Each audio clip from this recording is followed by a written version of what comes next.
Good morning. सकाळी-सकाळी वहिनीचा phone आला आणि वहिनी म्हटल्या, की "तुम्हाला डब्यामध्ये काहीतरी पाठवून देते मम्मीकडं, तेवढं घ्या." त्यामुळं मम्मी आली होती डब्बा घेऊन. त्यानंतर मी पार्किंगला गेले आणि मम्मीकडनं डब्बा वगैरे घेतला आणि हे बघा बाब्या. मम्मी कोणासोबतही जायला तयारच असतो आणि मम्मीकडे गेलाय म्हटल्यावर तर तो मला बाय-बाय करत होता. कारण त्याला वाटलं, की मम्मी त्याला सोबत घेऊन जाईन. पण असं काही होणार नव्हतं. त्यानंतर मग काय मम्मीने डब्यात काय आणलं होतं ते बघायला गेले तर मस्तपैकी अळूच्या वड्या, गुलाबजामुन ते होते. त्यानंतर दुपारी मस्तपैकी जेवण वगैरे केलं आणि इकडं बघा बबड्या कसा गुडशेव खातोय आणि याला झोपवायला घेतलं गुड तर हा मलाच नाईट. झोपवण. कसा गुड नाईट बोलतोय. मलाच म्हणतोय तूच झोप म्हणतोय.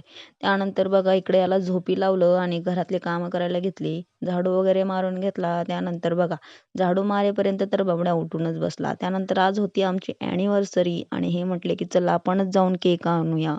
त्यामुळे आम्ही गेलो केक आणायला. येता-येता आईस्क्रीम वगैरे खाल्ली. त्यानंतर मग घरी आलो आणि जास्त काही सेलिब्रेशन करायचं नव्हतं. छोटंसं आपलं फक्त केक कट करायचा होता. त्यानंतर केक वगैरे कट करून घेतला. जेवण वगैरे केलं आणि असं संपवला आजचा दिवस. Bye bye.